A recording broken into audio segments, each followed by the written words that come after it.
são as pessoas. Então, máquinas, equipamentos, softwares, isso o dinheiro compra. Toda empresa que tem dinheiro pode comprar.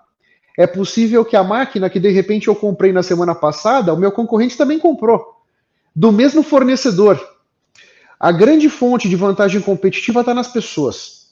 Está nas pessoas que vão operar essas máquinas, que vão usar esses softwares de maneira a permitir com que a gente tenha processos mais fluidos, que a gente entenda melhor os nossos clientes, que a gente perceba como é que os nossos clientes querem ser atendidos, que a gente possa perceber as nuances dos desejos e necessidades dos clientes.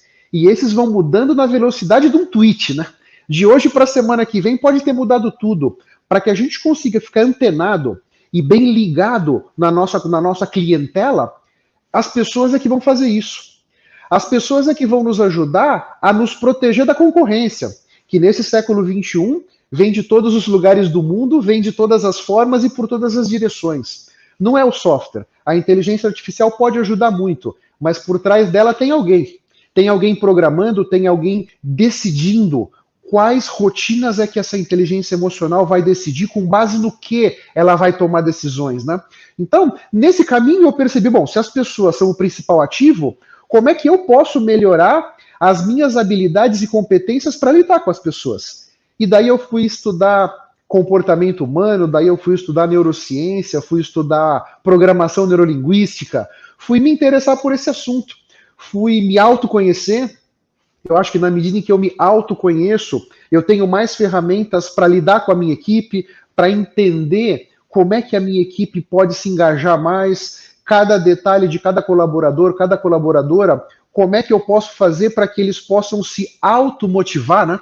Já que a motivação tem que vir de dentro para fora, eu só posso organizar os meios para que a minha equipe possa encontrar dentro de si os motivos para agir, os motivos para me dar tudo que eles têm para me oferecer.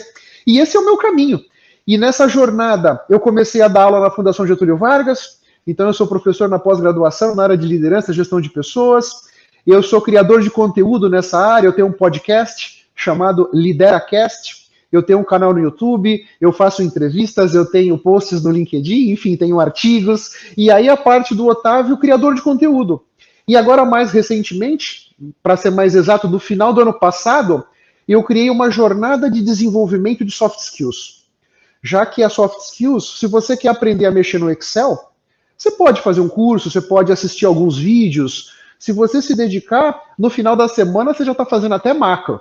Agora, para você se tornar uma pessoa mais tolerante, uma pessoa mais flexível, uma pessoa mais proativa, exige mais do que assistir alguns vídeos no YouTube, né? Exige mais do que fazer um workshop, participar de um treinamento. A gente precisa encontrar dentro de nós os motivos para que eu possa me tornar mais tolerante, né? Eu preciso encontrar dentro de mim, né? Eu não posso mudar ninguém. Eu só posso, de alguma forma, no caso eu e a Tati aqui, eu só posso colocar para ela os meus argumentos para que ela se conscientize e queira mudar. Parte sempre de dentro para fora, né? Então, essa é a minha jornada, essa é a minha paixão hoje de compreender essas relações e conseguir azeitar as minhas equipes para que elas queiram me dar o máximo. Essa é a minha história. Então, deixa eu entender. Então, você é um engenheiro de formação, que aí foi picado pelo bichinho do RH. Aí entendeu que precisa. De certa forma, fui picado pelo bichinho do RH, verdade. É uma forma de pensar. Então, o engenheiro foi picado pelo bichinho do RH, aí entendeu que precisava de mais conhecimento para poder estar motivando gente, engajando pessoas. E nessa busca de mais conhecimento, começou a buscar para si próprio. Aí entrou na vibe do autoconhecimento. Isso aí. Aí começou a perceber que esse autoconhecimento estava te levando a lugares que talvez ainda até desconhecidos, mais favoráveis. Começou a aplicar isso no time e hoje é esse fantástico profissional de gestão de pessoas formado em engenharia. Isso? Verdade, verdade. Sou um engenheiro apaixonado por pessoas, é verdade. É um caminho. Eu acho que a engenharia, ela é um curso muito versátil. Então eu sou feliz por ser engenheiro, né? Sou feliz por ser mestre em engenharia da Escola Politécnica. Depois da engenharia fui fazer mestrado em engenharia, né? Então, eu sou feliz com essa formação. Eu acho que o engenheiro é versátil, a gente consegue enxergar os problemas sobre prismas interessantes, né? Mas muitas vezes o engenheiro ele é muito preto no branco, né? Até uma tendência a ser cartesianos demais. Aqui talvez a gente se desconecte da equipe, né? Na medida em que a gente vai tentar olhar as coisas sempre sob o prisma da racionalidade, pode acontecer, não é que vai acontecer, mas pode acontecer de se desconectar da equipe. Então essa parte humana que me cerca e que eu sou tão interessado, então é muito mais legal para mim hoje estudar sobre neurociência do que estudar sobre física, sobre química, matemática, né? Essa questão humana é muito mais rica, eu acho, né? E hoje, mais e mais, me parece que o grande diferencial está nas soft skills. As competências técnicas são importantes. Elas vão ser muito importantes para o começo da nossa carreira. Quando eu não sou líder de ninguém, sou só eu e eu, puxa vida. Quanto melhor eu tiver, eu uso uma metáfora com os meus alunos, os meus mentorados, né? Nós andamos pela vida com uma caixa de ferramentas virtual. A gente vai tendo na nossa caixa de ferramentas as ferramentas que a gente conseguiu construir, né? Essa é a verdade. Então, as ferramentas técnicas são importantes no começo.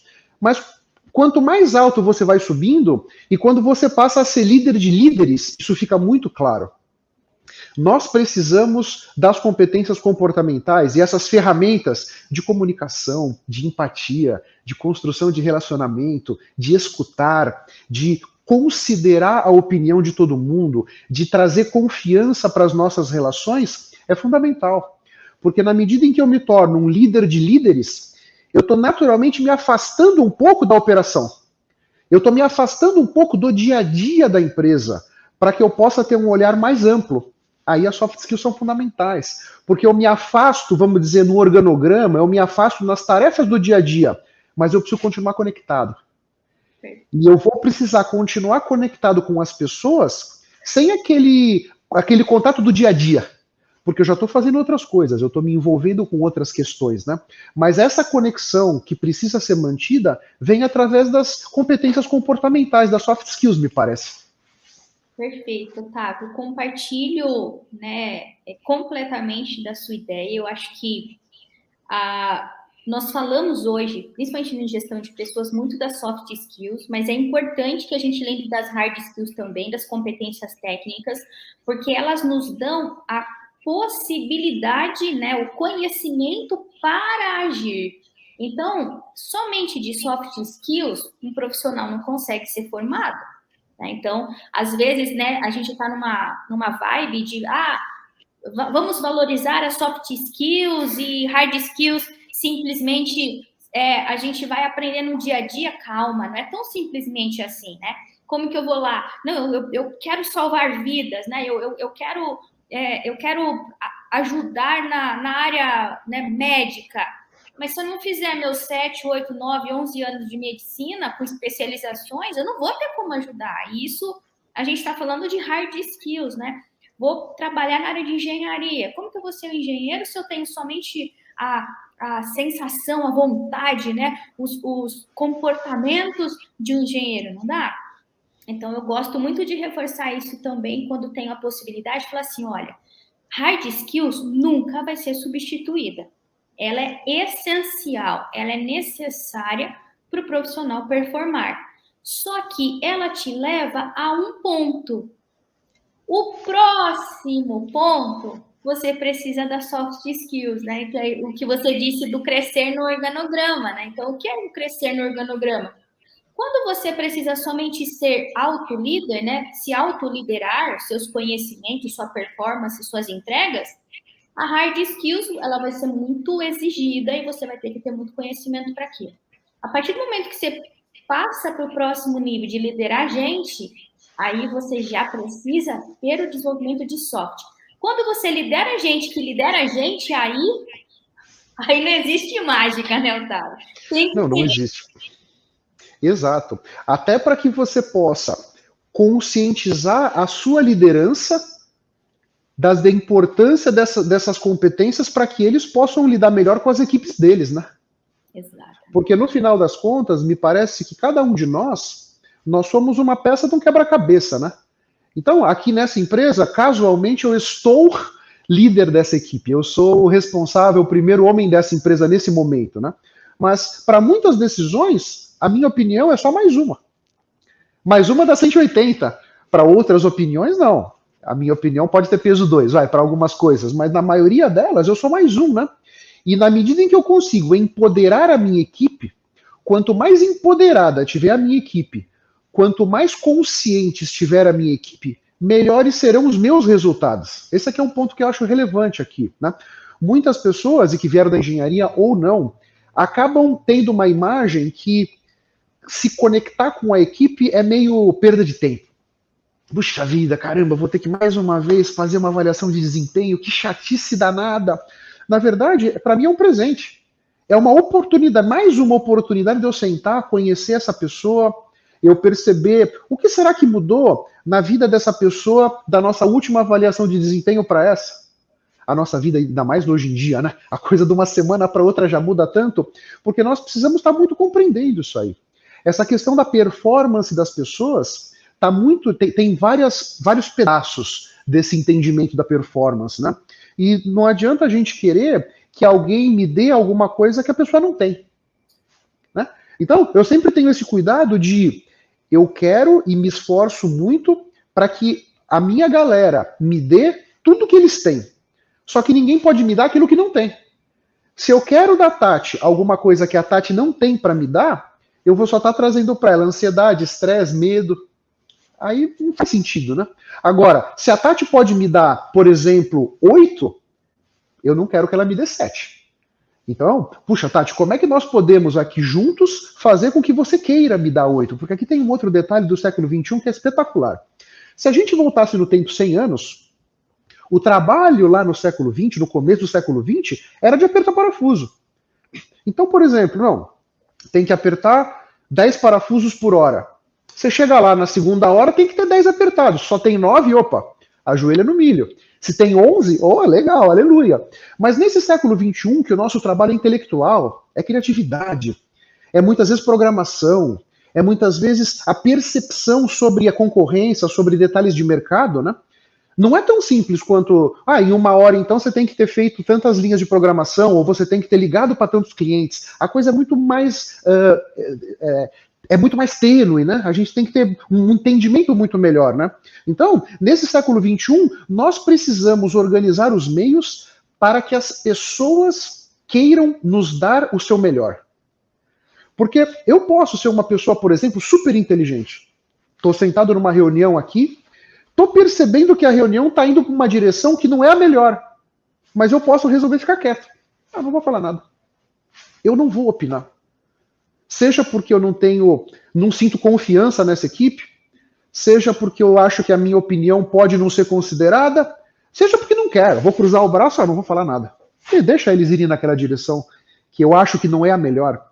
Então, nós precisamos organizar os meios, nós empresa, né, nós liderança, nós precisamos organizar os meios para que as pessoas queiram se colocar, para que as pessoas queiram contribuir o máximo que elas podem. Eu acho que aqui está um grande desafio para as empresas, com os seus processos, para a liderança, com a forma com que a gente vai se portar e como é que nós vamos nos conectar com a equipe. Porque quando as pessoas querem nos dar o máximo que elas têm, aí ninguém segura. Aí o céu é o limite, não é?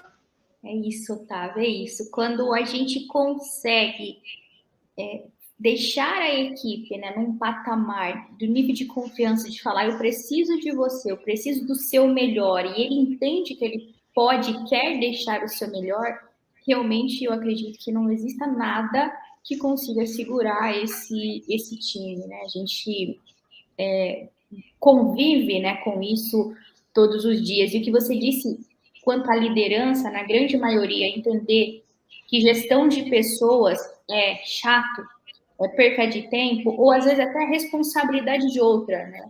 Eu vejo em alguns clientes que a gente trabalha, alguns líderes menos conscientes entendem que gestão de pessoas não é responsabilidade dele, é responsabilidade do RH. Então, você está com um problema? Vai falar com o RH. Está faltando muito? Vai falar com o RH. Você não está? Vai falar com o RH. Então, assim, é como se ele falasse assim, esse problema não é meu, essa responsabilidade não é minha. E quando ele tem essa atitude, ele já passa a mensagem para a pessoa de que, desculpa, seu problema não é meu, né? Então resolva ou você com você ou você com outra pessoa que não é comigo, porque eu não quero perder meu tempo com isso. Sem Dificilmente dúvida. esse gestor vai conseguir o melhor daquela pessoa. Dificilmente isso vai acontecer. Especialmente, assim, às vezes a gente tem uma dificuldade de se colocar no lugar da outra pessoa, né?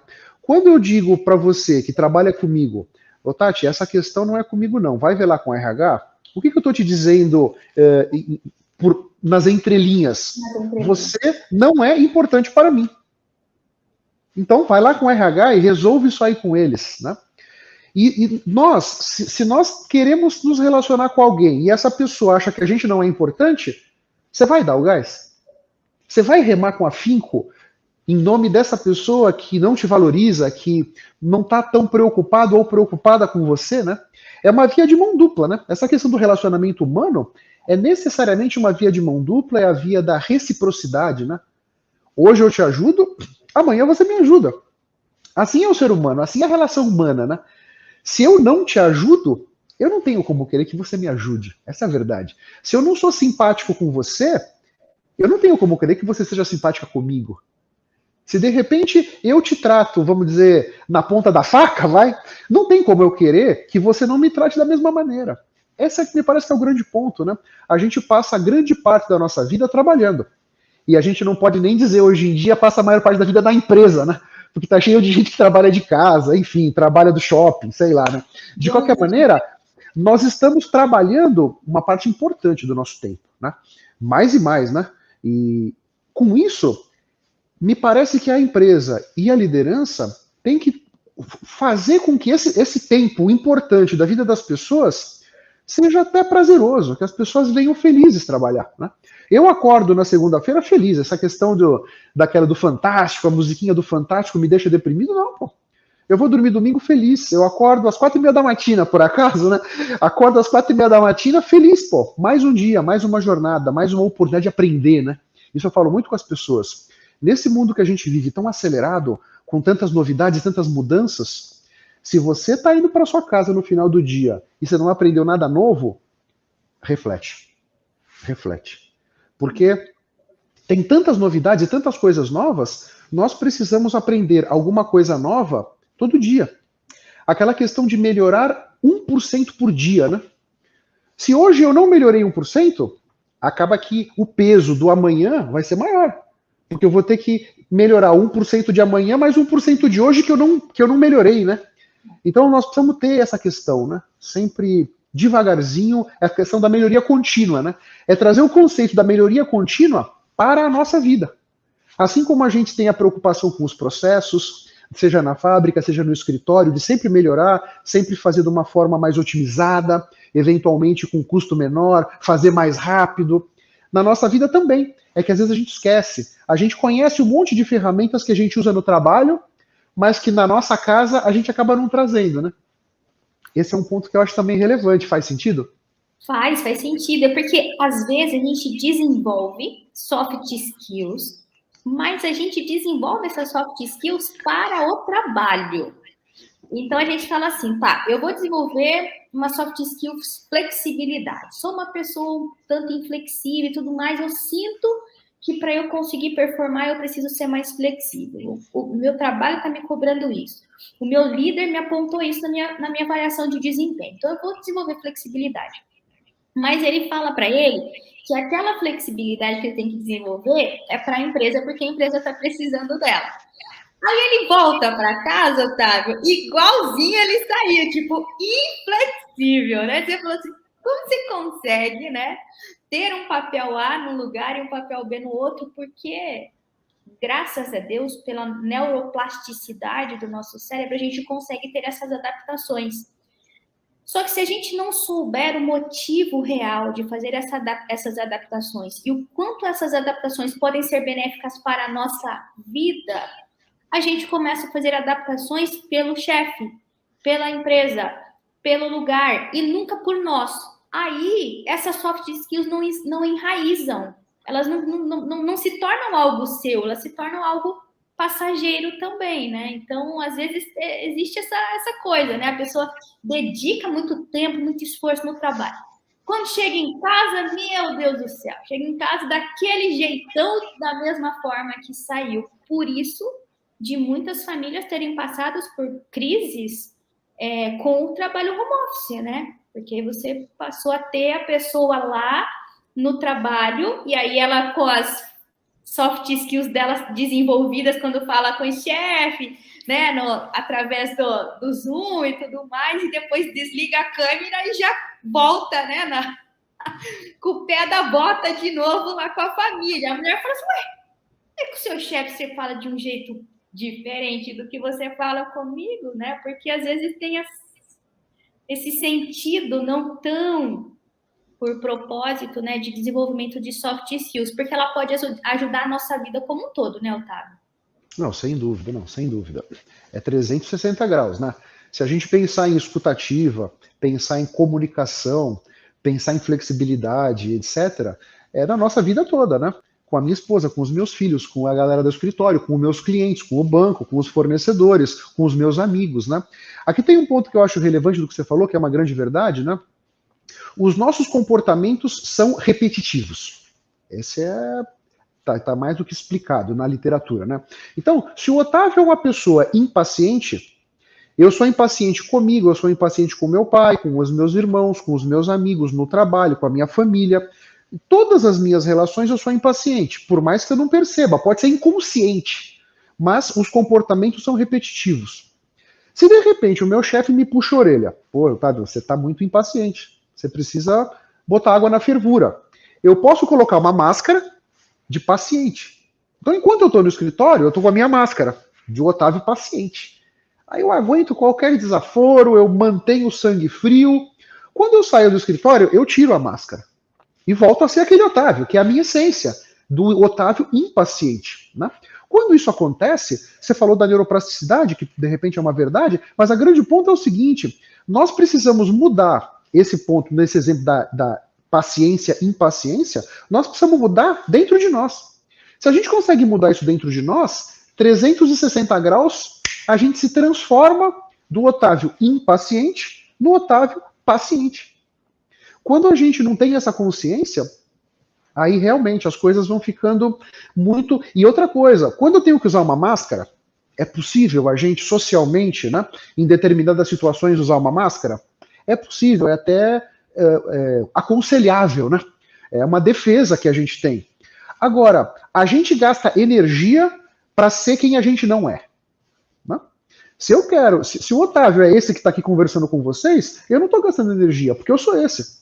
Se eu quiser aparecer aqui de terno, gravata, ficar sem me mexer aqui, eu vou ter que conscientemente me manter parado, eu não posso me mexer, eu não posso falar isso, falar aquilo, eu estou gastando energia para isso.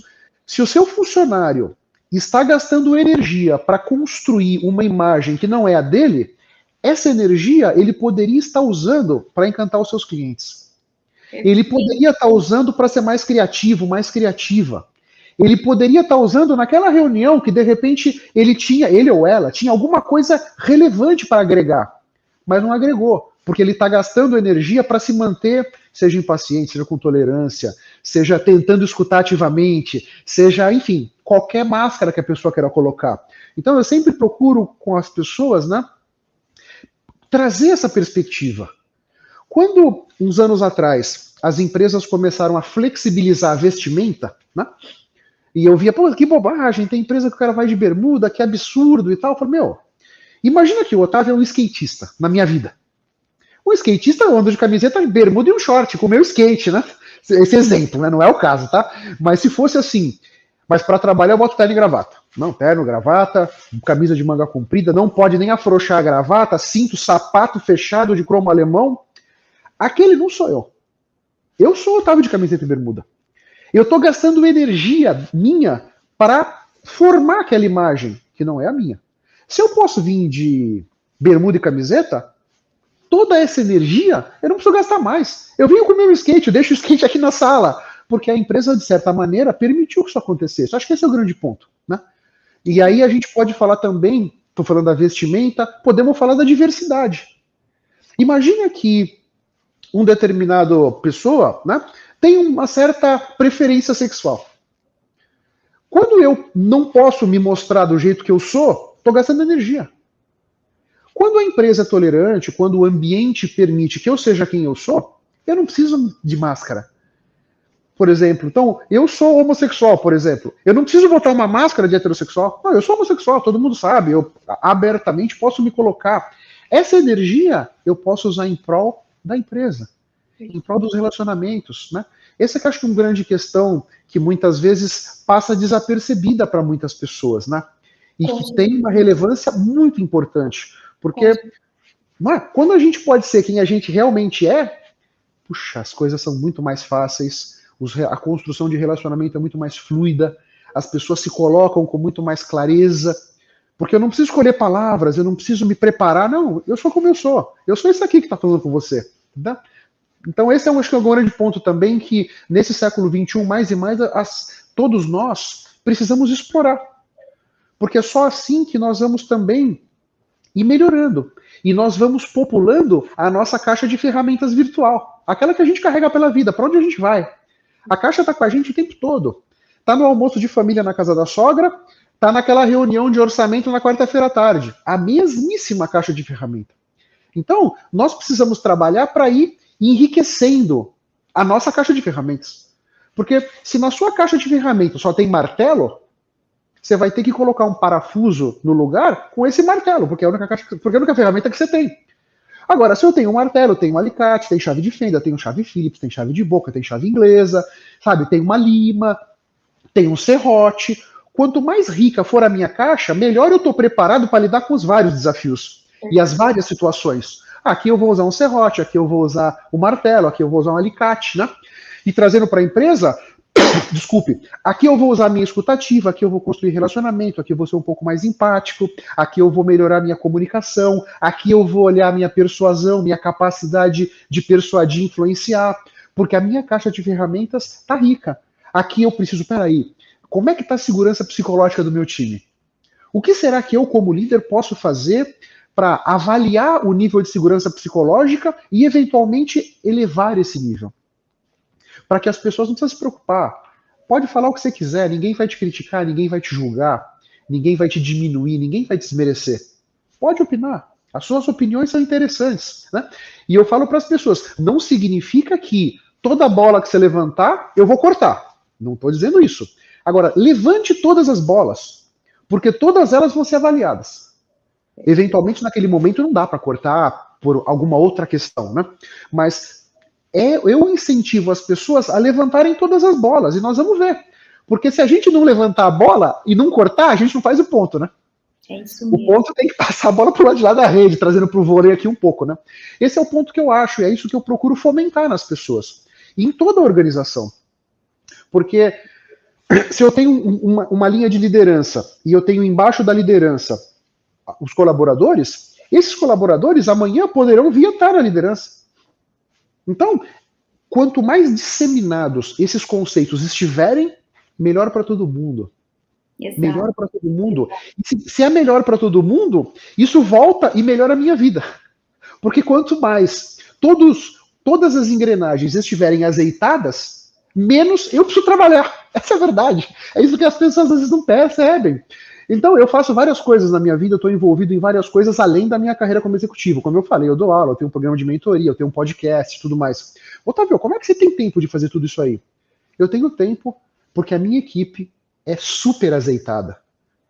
Eu estou cercado de pessoas super talentosas, pessoas comprometidas no máximo, pessoas que cada um sabe o que tem que fazer, e se tem um problema, todo mundo vai sentar e vai se debruçar naquilo, e juntos nós vamos encontrar a saída. E eu sou muito humilde nisso aí, né? Tem muitas situações que eu já falo, pessoal, não sei como sair daqui. Esse mato que nós entramos, eu não sei sair. Mas tenho certeza, dessa mesa aqui, certamente vai sair uma saída elegante para nós. Então, é a sugestão do João, a sugestão da Maria, e eventualmente posso complementar com uma minha, e dessa mistura sairá uma solução elegante que vai nos tirar daqui. E vamos discutir, vamos debater. Quem tem alguma ideia? E aí vamos construindo colaborativamente a melhor saída para essa situação. Faz sentido? Muito bom, Otávio. Acho que hoje nós estamos falando muito sobre a autenticidade, né? Sobre o poder que a autenticidade te traz de ser quem você é e usar os seus superpoderes, que não vão ser idem os superpoderes do seu colega de trabalho, da sua esposa, do seu filho. Então, às vezes, a gente realmente querer, né, nos desenvolver em nós, né, a vontade de crescer, de amadurecer. E às vezes não é uma questão de preciso me tornar uma pessoa diferente. Não, eu preciso me tornar uma pessoa mais consciente, uma pessoa mais equilibrada, né? Então, dificilmente se o Otávio é pilhado no 220, dificilmente ele vai virar um 110 um dia na vida, mas ele vai conseguir ter consciência de falar, tá, onde eu posso acelerar? Onde eu preciso conscientemente escolher dar uma desacelerada. Então a gente fala assim, isso é mudar a sua personalidade? Não, isso é maturidade. É você aprender a lidar com quem você é de verdade, não é você colocar uma máscara, né? É você se moldar, mas o moldar consciente, não é moldar porque o Otávio está pedindo que a Tati seja paciente, não, é a Tati entendendo que, ó, se eu me tornar uma pessoa mais paciente, eu vou ter pessoas me ouvindo melhor, eu vou ter talvez uma vida com mais qualidade, talvez. Então, a soft skills, ela, para desenvolvimento delas, nós precisamos ter consciência sobre quem nós somos. O início da sua conversa, Tati, quando eu comecei a despertar para pessoas, eu iniciei o meu processo de autoconhecimento. E para mim isso é preciosíssimo. Não tem como nos tornarmos profissionais melhores sem antes não nos tornarmos pessoas melhores. E aí o restante começa a ser somente reflexo do seu esforço, da sua maturidade, né? Não, verdade.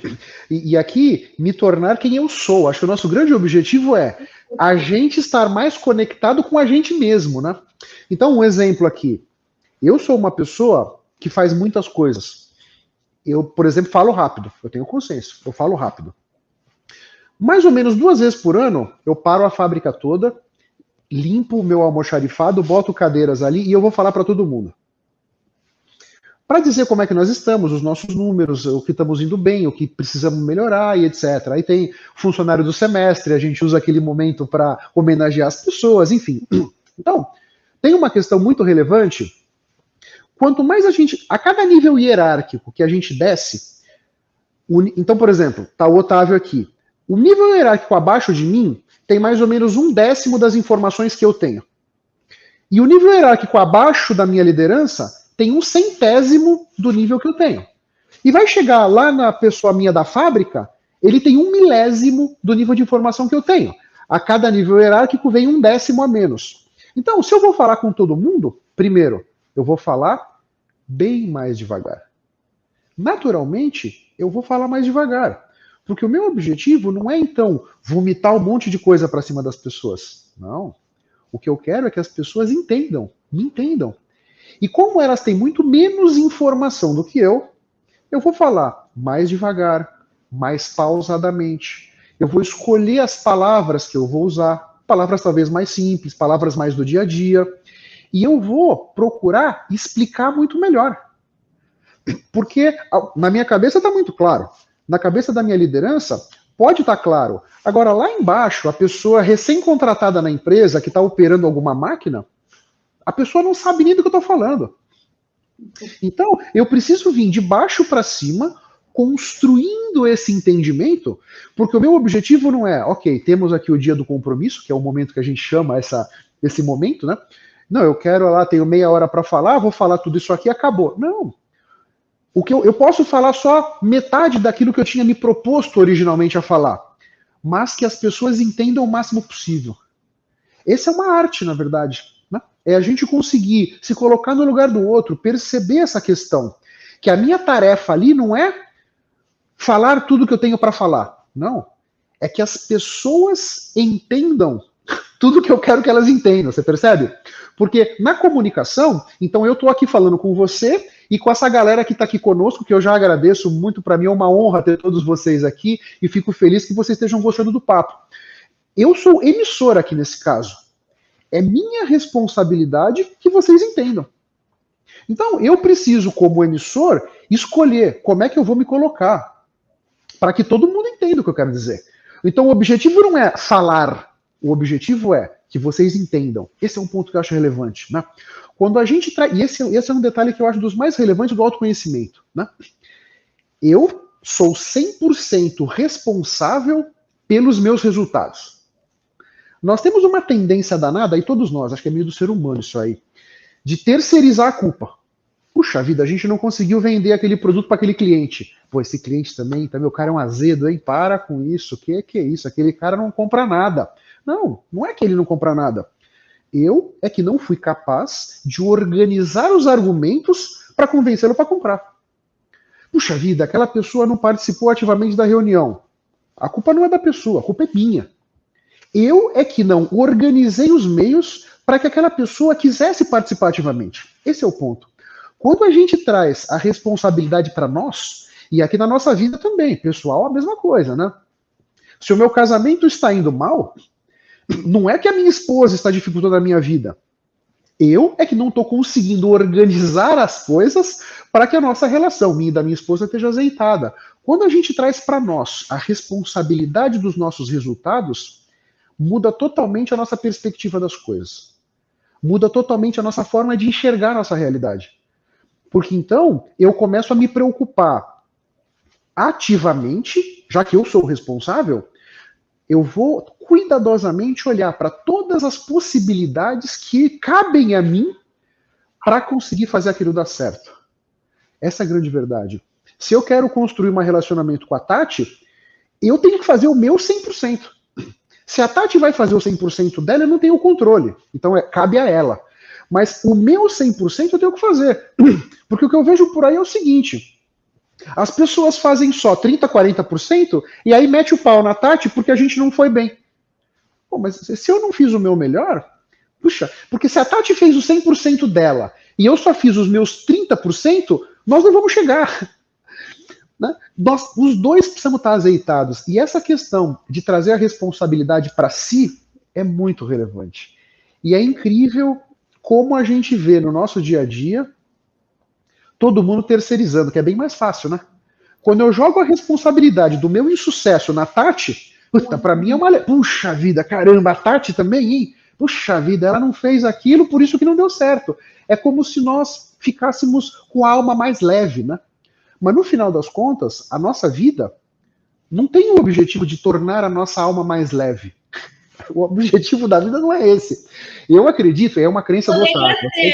Poderia ser, né, Otávio? Não acredito que o objetivo da vida não é esse, meu Deus do céu.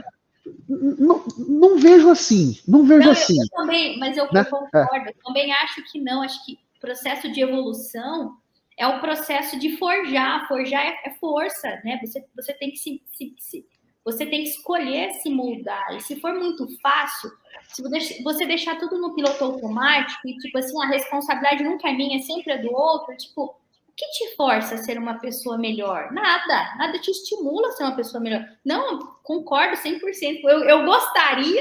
Eu gostaria de acreditar no não, né? Não, eu acho que a vida nasceu para ser tranquila e tudo mais, mas está tudo bem, não acredito também. E nessa de trazer a responsabilidade para nós, acho que tem um outro detalhe que eu acho bem legal, né? A minha crença é que nós escolhemos viver essa vida. Então, quando os meus pais engravidaram, o Otávio levantou a mão. Opa, quem vai sou eu. Né? Assim como quando os pais da Tati engravidaram, ela que levantou a mão. Por que a Tati nasceu na casa dela e não nasceu na minha casa? Ela poderia ser minha irmã, poderia ser, né? Ela nasceu na casa dela porque naquele núcleo familiar é onde a Tati iria ter as melhores experiências para se desenvolver. Se ela tivesse nascido na minha casa, ela teria tido outras experiências, porque o meu núcleo familiar era diferente do dela. Aqui não tem melhor nem pior, são só diferentes. Na minha casa, ela teria vivido outras experiências, que não eram as melhores, por isso ela escolheu nascer na casa dela. Quando eu me dou conta que eu escolhi viver essa vida, eu escolhi estar vivo na época da pandemia. Então não adianta reclamar. Quando eu escolhi vir na minha casa, eu já sabia que ia ser careca. Adianta agora, com quase 50 anos, eu ficar, puta, que tempo que eu sou careca, caramba, queria tanto ter aquela cabeleira, aquela franja. Meu, eu escolhi ser careca. Eu já sabia, né? Então, nós, com essa percepção, a gente vê o seguinte, as nossas experiências, tudo que a gente vai vivendo, coisas interessantes, coisas menos interessantes e tal, são situações que são colocadas no nosso caminho para a gente aprender. Então, com essa consciência, quando eu estou diante de um problema, eu agradeço. Porque problemas, obstáculos, restrições, adversidades são oportunidades que a vida está me dando para aprender, se eu tiver consciência. Se eu levar a minha vida no piloto automático, eu estou diante de um problema, eu fico pé da vida, dou coice na minha equipe, saio dando chicotada em todo mundo porque eles são os incompetentes que não resolveram o problema. Mas não, se eu estou diante de um problema, agora mais cedo, por exemplo, nós estávamos discutindo uma situação num cliente que está desafiador de avançar com esse projeto. É um projeto para nós super importante, né? Pessoal, olha só, essa restrição que o cliente está colocando para nós é uma oportunidade para a gente nos reinventarmos, para a gente olhar sob outro prisma. Então, vamos respirar e vamos tentar nos conectar com a gente mesmo. Esse é o único caminho de encontrar a saída desse mato sem cachorro aqui. Com essa forma de enxergar a vida, me parece que tudo vai caminhando mais rápido. E se a gente não usa os problemas e adversidades, obstáculos para evoluir, a gente vai passando pela vida no piloto automático sem aproveitar as oportunidades de aprender. E tem uma outra coisa super legal, e aí nós vamos vir um pouco para uma questão espiritual, talvez, lá do budismo tibetano. Se eu, por exemplo, vim para essa vida com o objetivo de melhorar num determinado quesito, e por qualquer razão não melhorei, não tem problema. Na minha próxima vida, eu vou enfrentar o mesmo desafio. Repetir de ano, né? Repetir de ano. Exato. E nós vamos voltar para esse plano quantas vezes forem necessárias para aprender esse ponto. Então, às vezes, eu converso com as pessoas, né? Ah, puxa vida, a minha relação com meu pai é péssima, eu não quero nem saber, eu não quero saber dele. Perfeito, não tem problema nenhum. Legítimo. Você pode escolher não enfrentar esse problema nessa vida. Puta, é direito teu. Você vai enfrentar na próxima. Na próxima, vai estar você e o seu pai de novo, lutando com esse mesmo troço. Então, ou você resolve nessa, ou resolve na próxima. Fica a seu critério. Eu prefiro ir resolvendo nessa. Né? Não estou dizendo também que eu estou na fila da beatificação, não é isso, tá? Eu tenho várias sombras e lido com os dilemas do Otávio com o desafio que para todo mundo. Mas na medida em que eu tenho essa postura talvez mais proativa com relação às minhas experiências, isso vai me ajudando a caminhar talvez uns 2 dedinhos mais rápido do que as outras pessoas que estão meio que batendo cabeça, sabe, Tati? Eu acho que esse é um grande ponto. E isso veio muito dos trabalhos de autoconhecimento que eu já fiz. Aí com xamanismo, com budismo tibetano, com meditação, com o eneagrama, né? As ferramentas de autoconhecimento que eu já fui exposto na vida para me darem essa consciência. Né? E um outro ponto aqui, tô falando demais ou não? Um outro ponto aqui que eu acho relevante é assim, a gente tem pessoas que o nosso santo bate, tem pessoas que o santo não bate tanto, né? Normalmente, como é que a maioria faz? Aquela pessoa que o santo não bateu, você deixa pra lá, né? Eu não. Aquela pessoa que o meu santo não bateu é que tem mais para me ensinar. Porque nós somos espelhos. Se eu tô percebendo que aquela pessoa é meio arrogante, a pessoa não é arrogante, eu é que tô me enxergando nela. O arrogante sou eu. De novo, trazer a responsabilidade para mim. Então, peraí. Se essa pessoa está me disparando isso, ela tem a oportunidade de me ensinar alguma coisa. Então, os meus relacionamentos mais desafiadores são aqueles que eu vou cultivar. Porque eu quero estar cercado de pessoas que vão me tirar da zona de conforto. Aqueles meus amigos que a gente sai, dá risada, conta piada e torce pro Palmeiras junto e festeja junto, legal.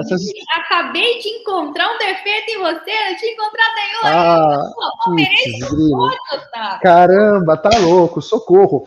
Então, as pessoas que a gente se dá bem, legal, vamos cultivar, vamos curtir. Aquelas que a gente não se dá tão bem, vamos aprender com essas relações. deixar de lado não é o caminho. Por quê? Você pode deixar de lado nessa vida, é um direito que você tem. Na próxima, você vai encontrar de novo. É simples. A matemática é muito simples, né?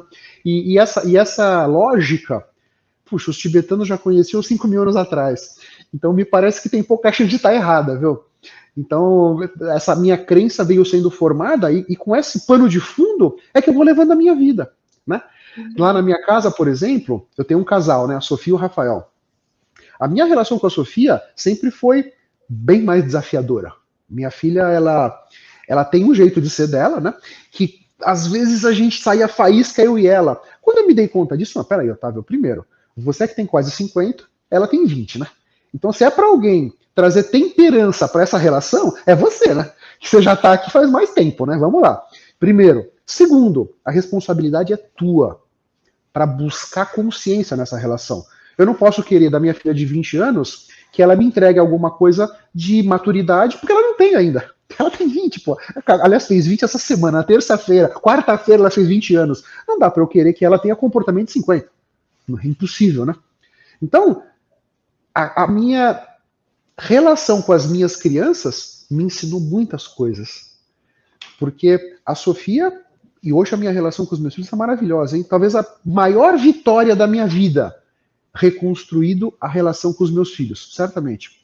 Mais do que qualquer pedido de cliente que eu já peguei, mais do que a minha carreira executiva, sabe? Mais do que qualquer outra coisa. Ter conseguido reconstruir a minha vida com os meus filhos foi o principal gol que o Otávio fez na vida. E acredito que até a hora do meu desembarque não vai ter alguma coisa tão relevante para mim. Isso foi muito importante. Porque eu me curei e de repente curei também as minhas crianças, através dessa nossa relação, sabe? Então, eu acho que esse é um ponto legal, sabe, Tati? Do autoconhecimento, de trazer a responsabilidade pra gente e de perceber que as nossas experiências são dádivas, são oportunidades pra gente aprender. Faz sentido? Muito, muito sentido, tá? Eu acho que a gente está quase caminhando para o fim. Acho que a gente poderia deixar para a audiência que está, né, os comentários estão super bacanas e eu acredito que a gente deva, de alguma forma, né, estar contribuindo positivamente com insights e tudo mais, dicas de como a gente pode levar essa consciência do desenvolvimento das soft skills para as nossas organizações, Otávio. Então, né, se você estivesse aí na cadeira, né, de um recursos humanos, de um RH, talvez que não tenha tanta autonomia, ou que de repente a diretoria, né, ou a gestão não contribua, né, tanto, você começaria por onde, tá? Então vamos lá. Elevar o nível de consciência consome energia. Esse é o primeiro ponto, né? Viver no piloto automático, o piloto automático é um escape do nosso cérebro para gastar pouca energia. Economia de energia. Economia de energia, né? Então, se eu quero sair do piloto automático, que é o que a gente deve procurar, primeiro, beber muita água. O nosso cérebro, para que ele consiga operar em alta performance, ele vai consumir energia, ele precisa de água, já que o nosso cérebro é formado praticamente 70% de água, né? Segundo ponto, respiração. A nossa respiração conecta o nosso espírito com o nosso corpo. Quando a gente está com medo, estressado, ansioso, ansiosa, etc., naturalmente a nossa respiração acelera. A gente fica mais ofegante sem nem saber.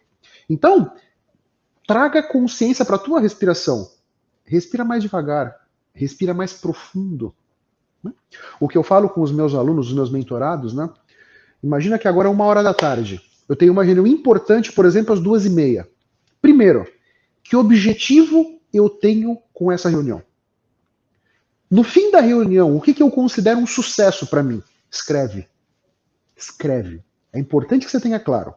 E, antes de entrar na reunião, vai no banheiro, fecha a porta, fecha o olhinho, respira. Se alinha. O que é para mim a alta performance? É eu estar nos meus vários engajamentos profissionais, com os pensamentos adequados que vão me levar às emoções adequadas, para que eu possa tirar o máximo daquele engajamento. Então, o que eu vejo é que muitas vezes as pessoas vão levando a vida sem um objetivo claro e sem consciência. Então, eu tenho uma reunião importante às 2h30, meio que eu saio da minha sala, entro na sala de reunião, sento lá, e o negócio começa e eu vou meio que sendo levado pela correnteza. Traz as rédeas da sua vida para sua mão. Como é que você vai fazer isso? Com consciência. Água e respiração. Os meus mentorados, eu peço, por exemplo, no começo, né? Bota o seu celular para despertar a cada 1 hora. Quando ele despertar, você vai pensar, eu tenho prestado atenção na minha respiração? Assim, a cada 1 hora você tem aquele input do celular para que você possa lembrar, né? Porque se você viveu a sua vida 40 anos, 45 anos sem consciência, não é essa nossa conversa aqui que daqui a 1 minuto você vai mudar o seu comportamento. Vai gastar energia para você construir esse novo eu, né? Então, usa o celular para te ajudar. Então, respiração, água e objetivo. Acho que esse é um grande ponto. Porque você falou da organização, né? Ninguém muda ninguém. Eu só consigo mudar eu mesmo. Então, me parece que esse esforço da organização é cada um olhar para si. Visto que eu jamais vou conseguir mudar a Tati. Eu posso ficar aqui conversando com ela o dia inteiro, semanas conversando com ela. Se ela não quiser mudar, ela não vai mudar. O que eu posso fazer? A única coisa que eu posso fazer, eu vou mudar a mim e a minha mudança reverberará até a Tati. E ela vai mudar porque ela está sentindo a nova vibração que está vindo de mim. Esse é o único jeito. Então, no caso de uma empresa, né? O dia do compromisso, como eu te falei, 2 vezes por ano para a empresa inteira. Começamos o dia do compromisso, todo mundo fechando o olho, respirando. Todas as minhas sessões de mentoria, começamos a sessão respirando. Fecha o olhinho e respira. Eu não quero que você venha num dia cheio, atribulado de trabalho, com problemas, adversidades e tal, e senta para fazer a mentoria comigo. Não. Vamos colocar água na fervura. Eu preciso que você, mentorado, esteja alinhado com você mesmo. Porque só quando você estiver alinhado com você mesmo ou com você mesma, é que você vai ter a possibilidade de ter os melhores resultados. Esse é o grande ponto, me parece. E como é que nós vamos reconhecer que eu estou saindo do eixo?